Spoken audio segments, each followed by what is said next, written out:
Sabe, quando um adolescente comete um erro, qual é a primeira resposta que vem à mente da sociedade? Geralmente é punição, né?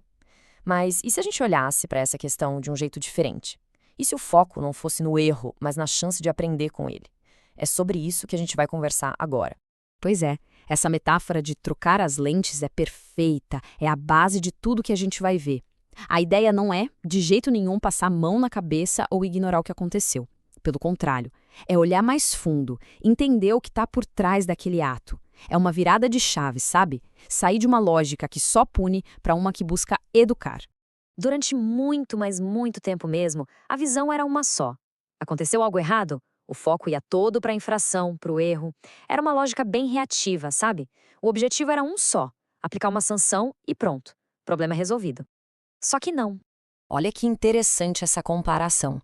Ela resume perfeitamente a mudança de mentalidade. De um lado, a lógica punitiva, que está sempre olhando para trás, para o erro que já foi cometido. Do outro, a abordagem socioeducativa, que olha para frente, para a trajetória daquela pessoa.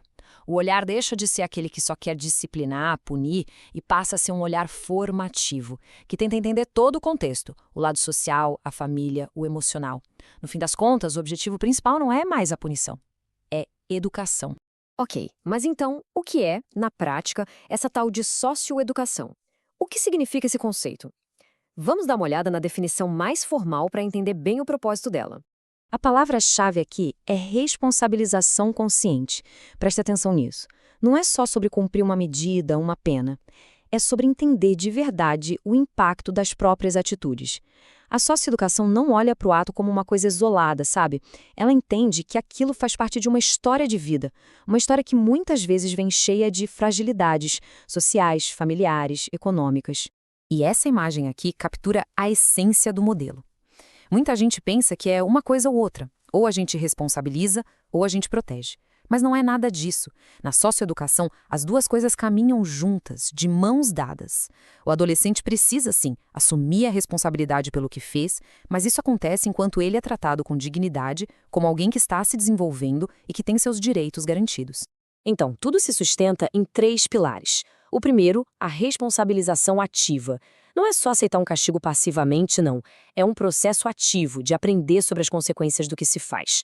O segundo, a proteção integral, que garante que a dignidade e os direitos da pessoa sejam respeitados o tempo todo.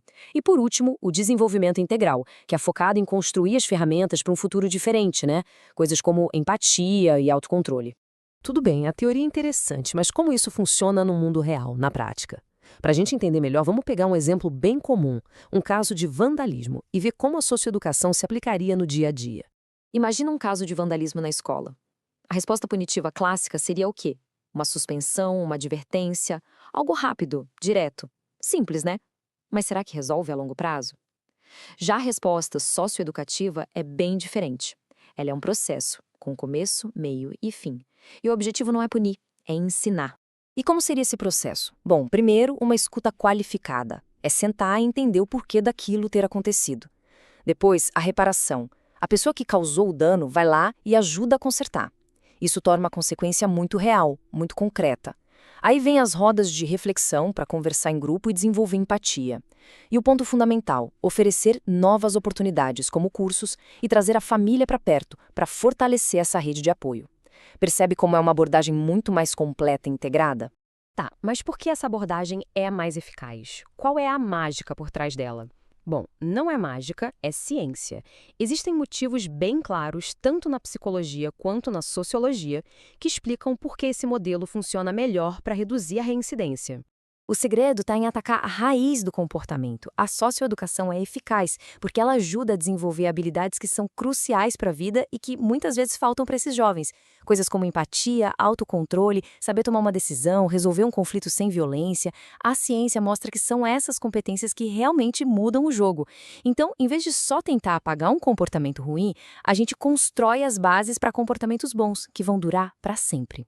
E o grande objetivo é esse: construir um novo projeto de vida. É dar as ferramentas, educação, trabalho, apoio, para que essa pessoa possa se reintegrar à sociedade. A ideia é incluir, não excluir. É ajudar a desenhar um futuro diferente, um futuro em que o adolescente se veja como parte da solução, como alguém produtivo na comunidade. E, para que tudo isso funcione de verdade, duas coisas são absolutamente críticas. Primeiro, a conexão humana. Relações de confiança com os educadores fazem toda a diferença. E segundo, a personalização. É aí que entra o PIA, o Plano Individual de Atendimento. Ele garante que tudo seja feito sob medida, pensando nas necessidades e nos talentos de cada um. Isso torna o processo muito mais poderoso e significativo. Agora, vamos trazer a conversa aqui para o Brasil. Porque a socioeducação por aqui não é só uma teoria bonita no papel, não. É um sistema que tem uma base legal bem forte e estruturada. Essa linha do tempo mostra que foi uma construção, um processo de décadas. Tudo começou lá na Constituição de 1988, com o princípio da proteção integral. Depois, em 1990, veio o Estatuto da Criança e do Adolescente, o ECA, que detalhou tudo isso. E mais recentemente, em 2012, o SINASE chegou para padronizar e organizar o sistema no país inteiro. Ou seja, é uma política pública que foi sendo construída tijolo por tijolo. Mas, claro, nem tudo são flores. A gente sabe que, na prática, existem muitos desafios. Falta de recursos, unidades superlotadas, dificuldade de articular as políticas, são problemas reais e bem sérios. Mas, ao mesmo tempo, a gente precisa reconhecer os avanços. Hoje tem muito mais formação para os profissionais, práticas novas como a justiça restaurativa estão sendo usadas e, principalmente, a sociedade está começando a entender a importância de tudo isso. É uma balança, com desafios de um lado e avanços do outro. Então, para fechar, a socioeducação é exatamente isso. Uma troca de lentes. É parar de olhar para um adolescente e ver só um problema que precisa ser punido e começar a enxergar um potencial que pode ser desenvolvido. É tirar o foco do erro e colocar na educação. Tirar da exclusão e trazer para a inclusão.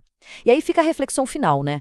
Se essa nova lente pode transformar a justiça, imagina só o que mais ela poderia nos ajudar a ver de um jeito diferente em outras áreas da nossa vida em sociedade?